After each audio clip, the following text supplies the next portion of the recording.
Isabelle Tellier et Jim Bams habitent Mortinsart dans la commune d'Étal. Ils ne gardent que de bons souvenirs de leurs expériences comme famille d'accueil. C'est pourtant un pur hasard s'ils ont été amenés un jour à jouer ce rôle. Sa patronne, Madame Béchet, avait un étudiant chez elle, une Suisse, et à un moment, il y a eu un problème dans une famille. Ils ont demandé si nous, on pouvait accueillir une Hongroise. Et jusqu'à fin d'année, on était début décembre, j'avais dit oui, mais en fait, c'était pas fin d'année, c'était fin d'année scolaire, donc on l'a eu pendant plusieurs mois. Mais ça s'est très bien passé avec Sonia. Oui, oui.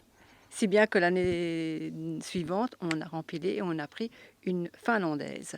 Et là, tout à fait, c'était une démarche volontaire, tandis que la première démarche, c'était tout à fait une famille de secours. Et donc, ça s'est très très bien passé dans les deux cas. Isabelle et Jim ont gardé d'excellents contacts avec les deux jeunes filles qui leur donnent régulièrement des nouvelles et sont déjà revenus leur rendre visite à l'une ou l'autre occasion. Ils se sont eux-mêmes déplacés à 2 reprises à Budapest.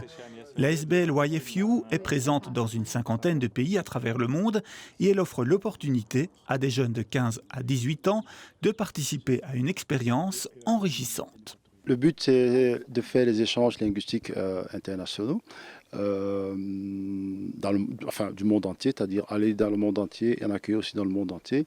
Derrière ces échanges, derrière ces voyages, il y a bien sûr une préparation des jeunes et une préparation aussi des familles à l'accueil, à l'intégration et l'organisation, tant les membres du bureau que les volontaires, est structurée autour de ces familles pour leur donner le support le mieux possible pour qu'ils puissent faire une année d'échange exceptionnelle. Les jeunes passent en général une année scolaire complète au sein de la famille d'accueil, une année de partage sur le plan culturel et humain, ouverte à tout type de famille. D'abord, il faut que la famille ait, tout cet aspect logistique pour pouvoir offrir aux jeunes. Bon, ça se résume au gîte, au couvert, donc logé, nourri, blanchi. Et bien sûr, la volonté d'avoir un jeune chez soi. Ça peut être une famille classique, comme on dit.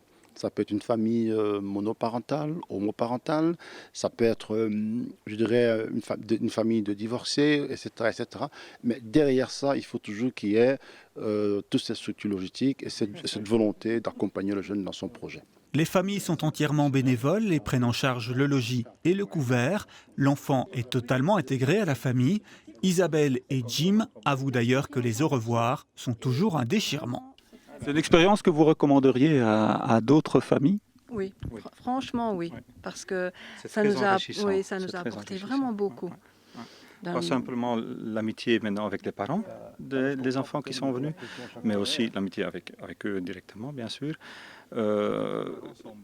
On va visiter même des choses en Belgique que nous, si elles n'étaient pas là, on n'y allait pas. Maintenant, on a eu l'occasion de voir certaines choses avec eux et franchement, je le recommande fortement. Oui, franchement. Ouais.